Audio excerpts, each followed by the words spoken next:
Some empires rise, fall, and only leave ruins to tell their tale. However, some few empires just don't seem to die, rising like a phoenix again and again from ashes to glory. This is the concept of translatio imperii, how empires inspire empires. Translatio imperii, Latin for transfer of rule, is the idea that one empire may live on as the successor of a former empire. It's a natural extension of the succession of kings to the scale of nations and empires. But why connect an empire to a previous one? The main reason is one of legitimacy. By claiming lineage to a former empire, new rulers and conquerors cement their claims to power with a natural legal basis. The term recalls the form of imperial linear succession in the book of Daniel, chapter 2, verses 39 through 40. Quote, "And after thee shall arise another kingdom inferior to thee, and another third kingdom of brass, which shall bear rule over all the earth. And the fourth kingdom shall be as strong as iron." End quote. From this passage, the religious movement of the fifth monarchists in 17th century England claimed their home as the prophesied successor to Babylon, Persia, Greek, and the Roman Empire. England was thus justified by a religious foundation and mission. But this story isn't unique.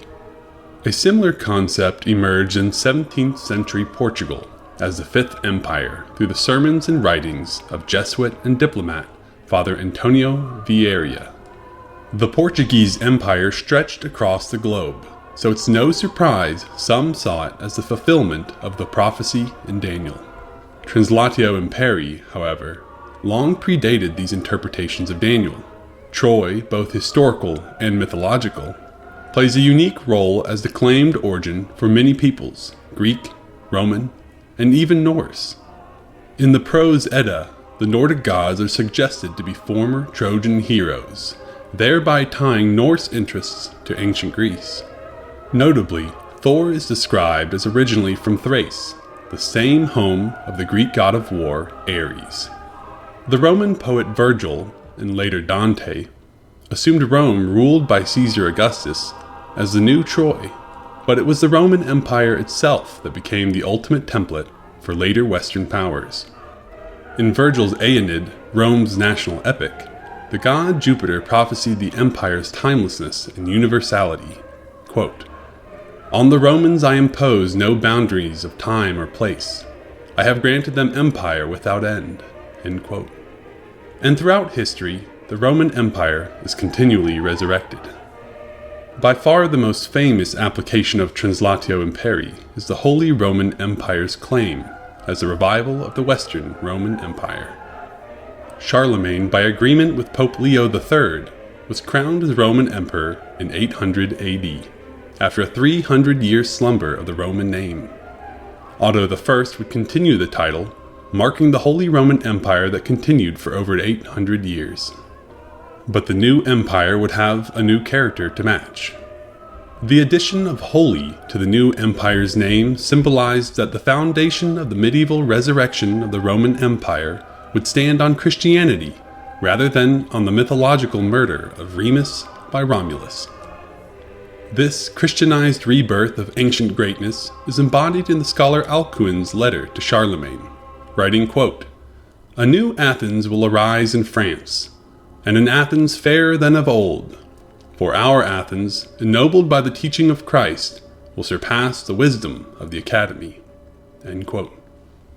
Of course, claims of translatio imperii were not mutually exclusive. The Byzantine Empire naturally assumed itself as a successor to the Eastern Roman Empire, and Constantinople itself would be called the Second Rome. Similarly, the Ottoman Empire, which continued for nearly 700 years, claimed succession back to the Eastern Roman Empire through the intermediate Seljuk Empire and Sultanate of Rum. Further north, the Russian Empire fashioned itself a rebirth from the ashes of the Byzantine Empire, hence linking themselves back up the chain to the Roman Empire again. Moscow would even be called the Third Rome in a bid to shift political power north of the Black Sea. 20th century historian Jacques Le Goff noted that the medieval psyche was particularly receptive to the idea of inherited power and legacy due to how history was viewed very linearly by medieval scholars. Hence, translatio imperii was particularly attractive in medieval times. Medieval chroniclers applied the idea on smaller scales to substantiate the claims of regional powers. For example, Saxons succeeded Carolingian Franks, who succeeded the Romans, and Germans viewed themselves as the most recent link in a chain of Longobards, Franks, and Romans. Examples of translatio imperii extend beyond the medieval era, however. Through their poetry, humanists in Renaissance Florence depicted their home as a new Rome, and the ruling Medici family as their Roman rulers. Historian Arnold Toynbee pointed out that the political structures in Renaissance Italy in many ways mirrored the ancient Greek city-states. It may be no coincidence then that Renaissance creatives looked back to the ancients, further attaching themselves to Greece and Rome. Even in the New World, where succession seems impossible, Spain laid claim to Peru based on a succession from Incan emperors, after the latter ceded the empire upon conversion and an enticing offer. The Spanish Empire then became the sum of the Roman and Incan empires. In more recent history, the Third Reich claimed to be the successor to the German Empire, ranging from 1871 to 1918, which itself succeeded the Holy Roman Empire, which reigned from 800 or 962 to 1806. The concept of succession was common during periods of rising nationalism to unify a people with its past heritage. However, the concept of translatio imperii is not universally embraced or pursued. Some nations and empires are born out of revolution from previous powers. The United States, for example, doesn't claim a heritage to any previous empire. Though the United States was born from seeds set by the French, Spanish, and particularly British empires, the American spirit defines itself and its principles, particularly of checks and balances in government powers, in opposition to past empires. Nonetheless, the Roman specter never vanished from the West.